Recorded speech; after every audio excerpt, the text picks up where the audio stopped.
Okay. Hello mga katipa. Muli narito po tayo ngayon. At ito po muli ang inyong boards. At para at least mag-unboxing ng ating bagong nabili online na gitara, no? Dahil yung aking episode ay yung ating episode ay safe nga ba mamili online, no? At dito rin para at least maging aware din yung iba kung paano mamimili, wag lang basta click ng click, no? At least makita rin natin na kung paano tayo mamili. So, kung paano ako mamili online ay hinahanapan ko muna sila ng website, no? Kung mayroon silang website, kung mayroon silang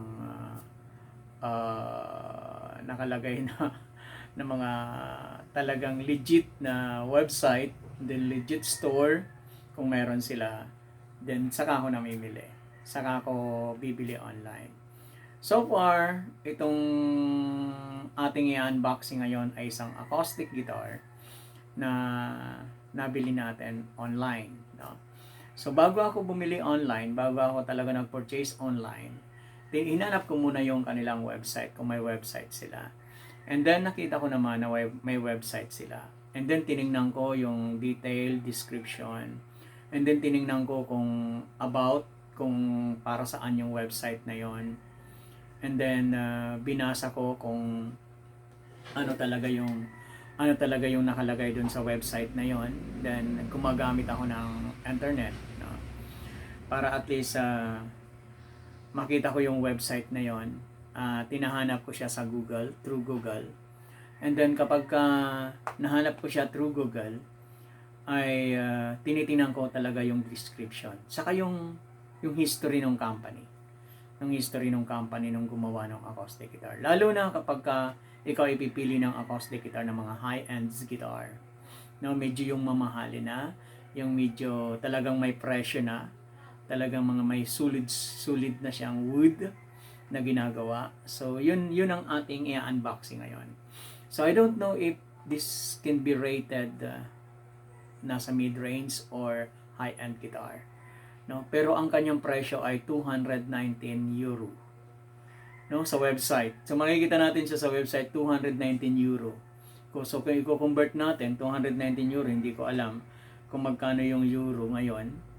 So yung euro to peso, euro money to peso, so 59.66. So kung 219,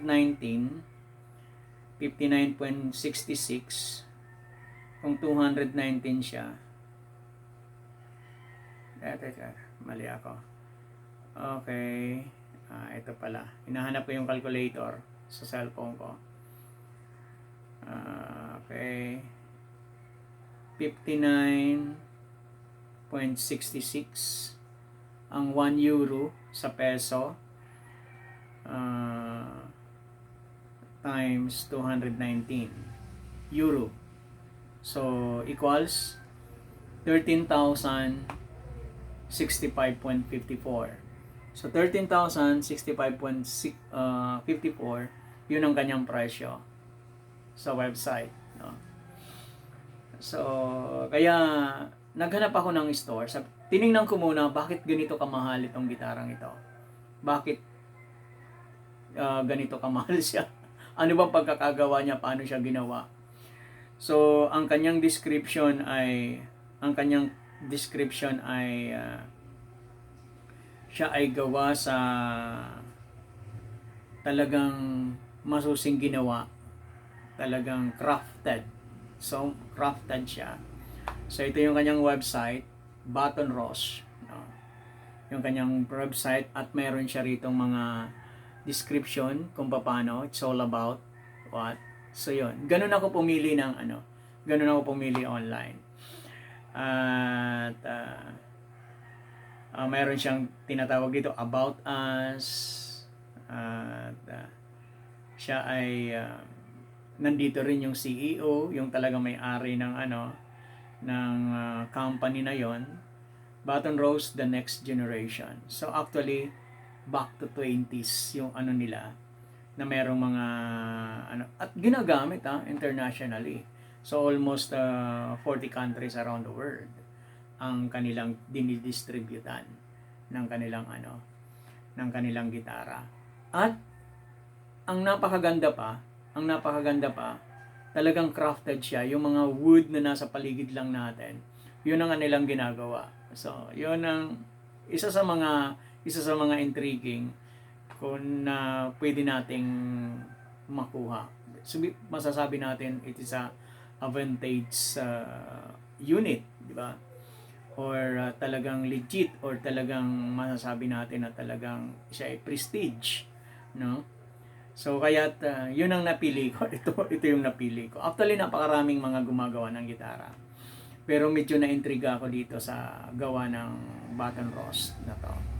Kaya nung maispatan ko na merong available dito sa Pilipinas ng ganitong klaseng gitara, and then hinanap ko doon sa ano nila, sa description nila rito kung saan ko mabibili dito sa Pilipinas. At buti na lang meron. Buti na lang meron. At pasyalan nyo yung Guitar Fuzzer at meron silang button rose. Sila yung distributor nitong button rose na to.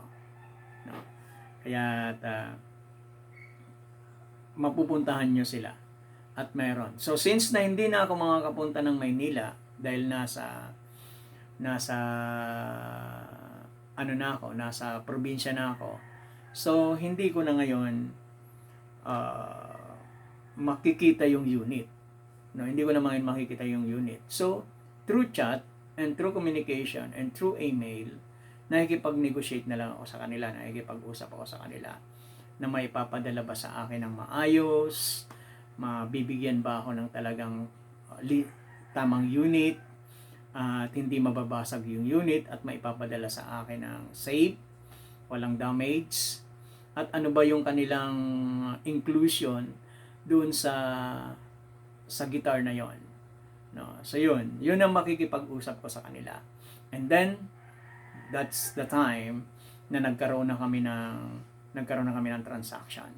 And then sinabi niya sa akin yung lahat ng mga inclusion ng gitara na ise-set up pa nila, gagawin pa nilang maganda yung gitara at ipapadala sa akin, set it up, at nasa tamang action. Tinanong ako kung anong action ang gusto ko. So, iaano naman nila yon sa'yo. Ia-assist nila yon sa'yo. At ibibigay nila sa'yo kung ano yung demand mo. So, yun nga lang, tinanong ko ano bang mga previous nila. So far sa ngayon wala daw previous. Maliban dun sa ang previous nila ay Allen Range. Kasi siyempre may truss rod. At yun. Kaya yun ang sabi ko, sige okay, let's try to have a transaction with you. And then nagkaroon kami ng transaction. And then itinuro niya ako kung saan online apps ako pwedeng pumunta para maipadala yung aking gitara. No? Pwede rin naman sa kanila directly. So kung sa kanila directly, mas mura ng konti, 100 pesos. I think 100 pesos ang mura. Kaya lang, hindi ko alam yung delivery charge. Yung delivery charge, i-carry ko pa yung delivery charge. So, nag-search ako online kung dun sa apps mas makakamura ako or dito sa direct sa kanila na ako mismo mag-aano ng delivery charge. So hindi ko pa kilala kung ano yung mga magdadala sa akin ng parcel. So hindi ko pa ganoon ka-recognize. Kaya nag-ano na lang ako, nag-risk na lang ako ng nag-risk na lang ako ng delivery. Pumunta ako dun sa apps na ibinigay sa akin. Ito yung Lazada apps. Kaya nagkaroon ako ng gitara. Naipadala nila sa akin yung gitara. So titingnan natin ngayon kung ito ay buo o hindi. Okay. Anyway, maganda yung gitara actually. It is ano siya 20s reloaded na sinasabi nila. Then in one design of guitar, acoustic guitar, 9 ano siya, na magagamit mo siya in any. Magagamit mo siya sa country music, folk music, plucking, finger picking, mostly finger picking ang ano ng Baton Rouge. Talagang mataginting kapag pinakinggan mo yung kanilang mga demo. Mataginting. Talagang the best yung sound. Alam nyo ba na ako ay isang pianista na yung tiklado ng wood ng piano, yun ang naririnig ko dun sa Baton Rouge. Kaya yun ang pinili ko. Although napakaraming magagandang gitara. So hindi ko naman kino-compare dun sa iba na i-compete ko sila. No. Kasi may kanya-kanyang karakteristik yung kanilang wood, may kanya-kanyang karakteristik yung kanilang sound, yung kanilang pagkakagawa, yung kanilang pagkaka-crafted. So ito, this one is crafted. Talagang gumamit sila ng mga sound scientist dito. Dahil binasa ko yung kanilang profile, company profile, at gumamit sila ng mga sound scientist, then guitar scientist, at nagtanong-tanong sila dun sa mga musician kung paano makagagawa ng sound ng gitara na naaayon dun na babagay sa'yo. So, 9 style and 1 unit in one design of guitar. So, kaya 9 style of playing guitar, strumming, sabihin nyo na, name it. At nandun siya sa one design of guitar. Yung 9 style na yon. Or more on pa, I think. Kasi depende kung paano ka mag-play. Diba? So, yun ang ng Baton Rouge. Kaya, actually, I love the sound. Kaya, I'm inspired na sabihin sa inyo about all of this guitar, dahil talagang I love this sound. Actually, hindi naman ako nag-a-ads ng ano. So nakita ko lang kasi, lalo na tayo ay mga musician, so nangangailangan tayo ng isang gitara na talagang sound appropriate in our hearing. So kaya yung iba naman, syempre hindi naman nila gusto yan, or syempre mamahala. Akalain mo 13,000.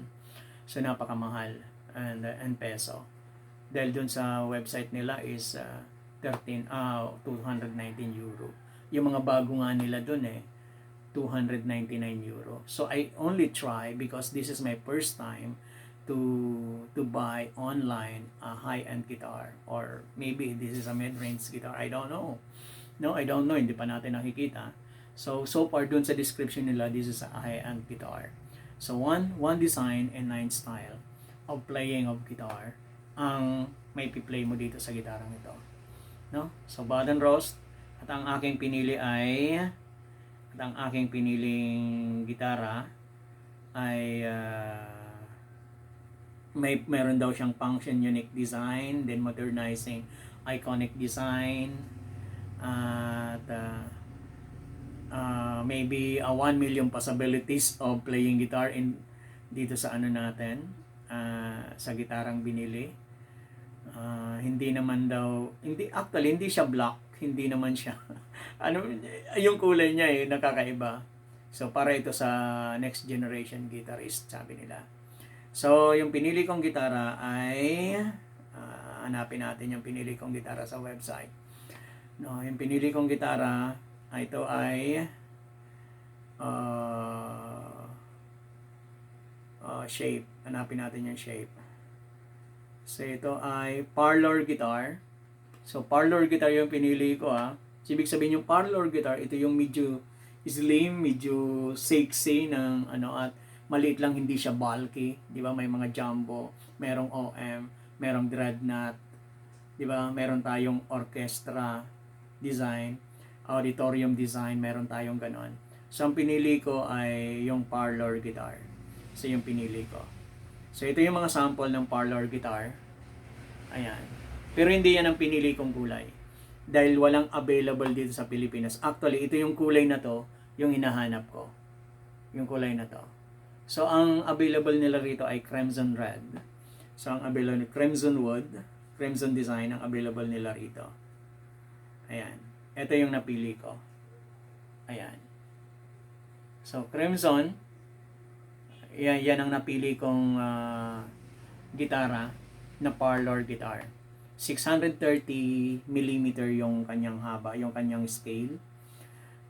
Yung kanyang scale ng from nut to bridge pin to saddle. From nut to saddle. Yung string yung banat ng string 630 millimeter.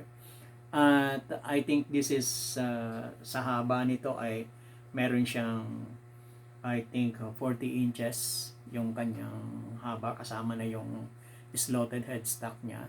Kasi slotted headstock siya. So, ibig sabihin hati yung ano niya. So para siyang classical design. At yung kanyang description ay ito. Yung kanyang description ay ito.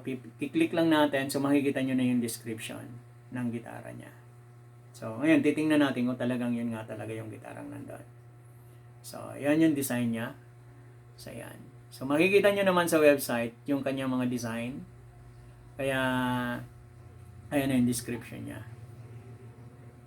Ayan. Okay. X11 LSP CSR. So, ibig sabihin ng CSR ay spruce. No? Spruce CR, I think Canadian, ganun. Then, o crimson.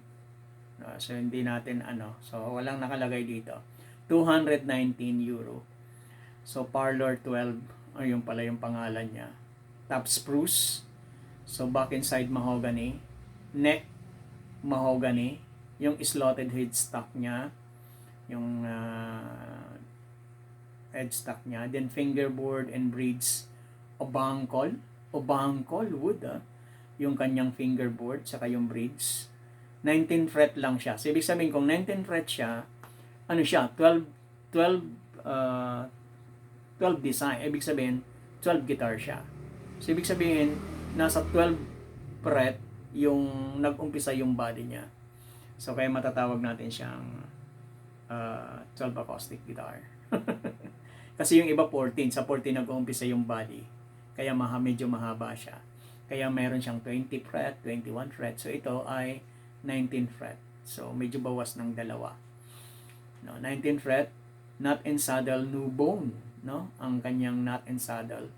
Yung kanyang string ay D'Addario XP11. Wow. EXP11. So, yung kanyang string. So, actually yung 11 maganda kasi nasa mid. Kasi yung 12 medyo matigas na yon. Yung 9, yung 10 medyo malambot ng konti, pero usually yun ang ginagamit ko, 10. So, EXP10. Yung 9.09 ay talagang pang-beginner. Pero makakapag-play ka doon kasi matibay ang D'Addario. Yung talagang maano mo talaga yung play niya. Ba't nga pala ako gumanon? Sorry. Ayan. Bindings niya, raw ABS, RW ABS. Then finish is screwed crimson satin open pore. Open pore siya. Pag open pore dito sa ating bansa, kailangan lagi nyo siyang pupunasan. Kailangan lagi nyo siyang aalagaan. Or kung kinakailangan, talagang naka-close siya into sa tamang temperature, no? Sa room temp or room temperature. Doon natin siya ilalagay kasi open pore siya. Kapag kanaanuhan siya ng mga moisture, kasi dito sa atin sa Pilipinas ay moisturized. Actually, kung gawa naman to sa ibang bansa, either China or Germany, kasi this is designed in Germany and maybe fabricated in China, we don't know, kasi yung nakita ko dun sa picture nila is may parang Chinese yung may-ari ng Baton Roast, pero napakaganda. So parang napakabait niya kasi sinabi niya lahat. No, finish screwed crimson satin open pore, then machine head open antique chrome yung kanyang machine head. So yung pinipihitan yon, pinipihitan ng pag nagtotono ka. Scale length is 630 mm. The neck width, yung sa nut niya ay 46 mm. So 4.6 cm. So, ibig sabihin 46 millimeter. Mas malaki siya kasi yung talagang guitar na mabibili natin na hawakan natin na gitara ay 43 lang. So, medyo malapad siya. No, yung kanyang grip. Medyo malapad siya. Okay, tingnan na natin. And then, doon sa baba, makikita natin yung find your local store. So, kapag ka-clinic mo yon, i-click mo lang yung i-click mo lang yung finder, hanapin mo lang yung pero kailangan naka-location ka. Hanapin mo lang Philippines, ayan, Philippines. Paano ba to? Hindi ko, ayan. Ano kalagay, baliktad kasi pala. So, Philippines, click mo lang yung Philippines and then search. At ibibigay nila sa iyo yung distributor shop, Guitar Puser. So, ayan. Yung distributor shop niya. Guitar Puser. Okay. Ayan. Guitar Puser Unit 259 Kalinangan Street, Corner Street, Raimondo Avenue. Actually, pupunta na lang sana ako dito para makita ko siya at makapamili ng gitara doon. But I risked. I try this online shopping. Online ano ba to? Online pamimili, di ba? I try this. So actually, I praise God dahil dumating naman sa akin. Okay? So, let's see. At yun ang kanyang description. Kung at yun din ang aking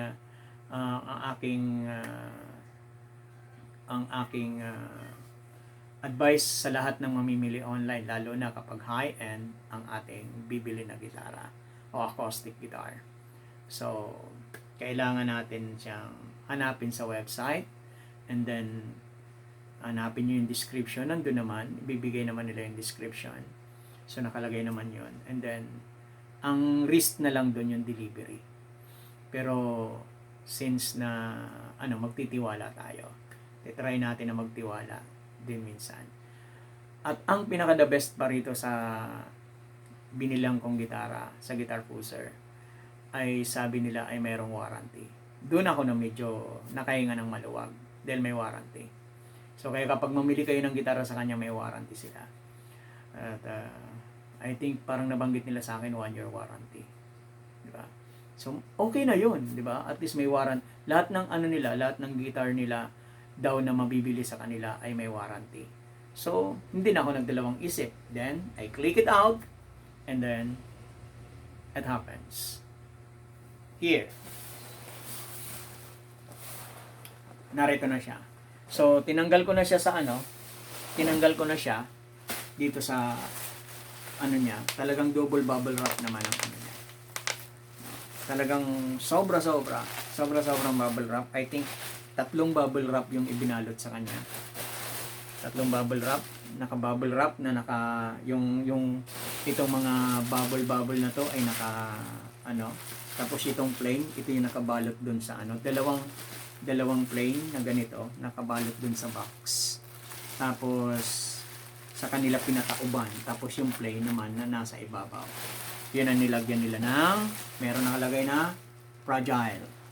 So, ibig sabihin, safe na nakarating sa atin ang ating acoustic guitar. Okay?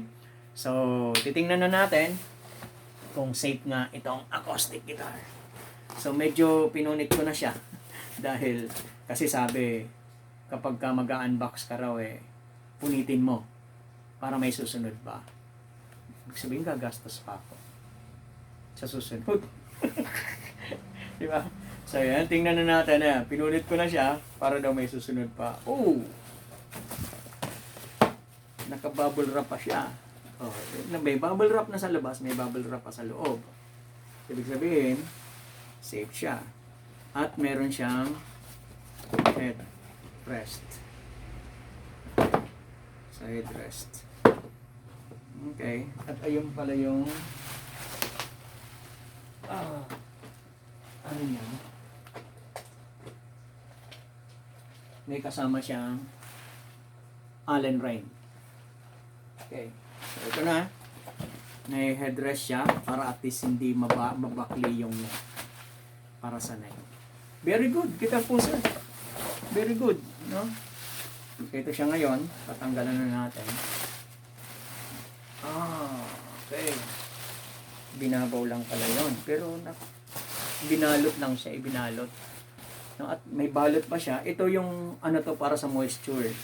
Kasi di ba nakalagay ito sa container o sa container band, closed band. So para hindi mag-moist, yung moist mapunta dito. Ito ang gamit nito para sa moisture.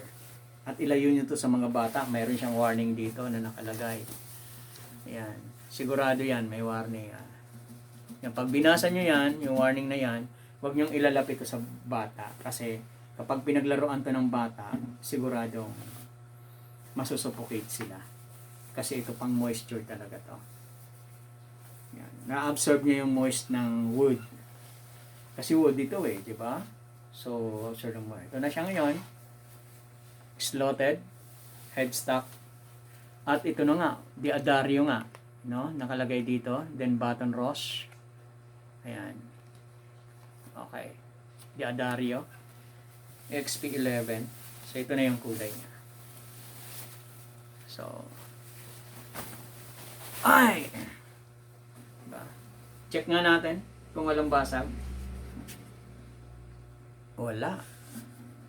No, sa camera na lang ako tumitingin sa dito sa ano at nag-e-echo yung kanyang sound. Okay. Very good. Ito importante. Kailangan hindi angat yan kasi dalawang wood yan pinag-clip nila yan. Saka ito, importante yan. Okay? So, ibig sabihin, good siya. Wala sang basag. At iba siya sa personal kaysa dun sa picture.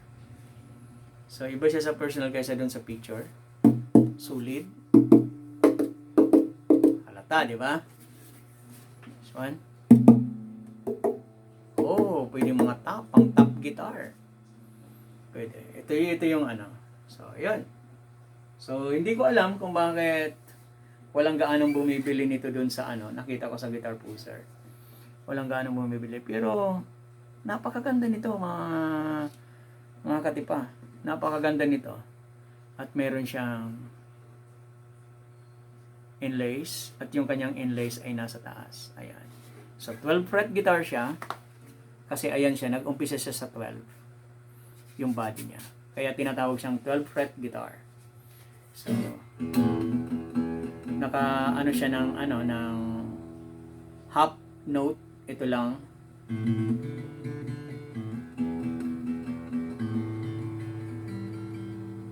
Half note lang naman.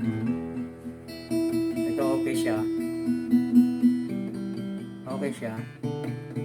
Okay na? So, madali lang. Half note lang naman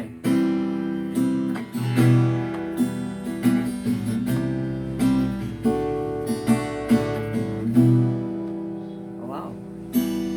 Nice. Solid. Yan. Tama nga yung description niya. No bone. No bone. Yung saddle. Okay? Dito ako na yung trick. Bangkol. Saka itong niya, fretboard. Okay, see you guys. Hoping ay nagkaroon kayo ng idea. So, ibig sabihin, it is safe. Nasa atin din, no?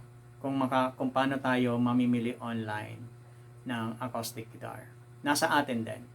Kung magre-risk tayo. Pangalawa, nasa atin din kung marunong tayo makipag-usap at marunong tayo mag-search ng legit na tindahan ng gitara. O legit na store o distributor ng acoustic guitar. So this is 219 euro. So pero mabibili nyo to ng mura sa Guitar Puser. So you can pwede nyong pasyalan yung Guitar Puser, yung kanilang store online or maybe dun mismo sa store nila. See you guys. God bless and thank you Guitar Puser. Peace. Thank you Guitar Puser. Talagang let's play. Play it loud. So So, ang ganda nitong gitara. Maraming salamat. Maraming salamat, Guitar Poser. Ang ganda nitong gitara. Ang ganda. Ganda. Ang ganda. Buo. So, thank you, Guitar Poser. So, till next video again. At huwag nyo kalilimutan, subscribe nyo yung channel ko. At marami din, i-share nyo sa iba para matuto din sila. Alam din nila kung paano sila mamili. Baka mamaya bili lang sila lang bili, click ng click. So at least, mabigyan natin ng konting advice. God bless everyone. Peace.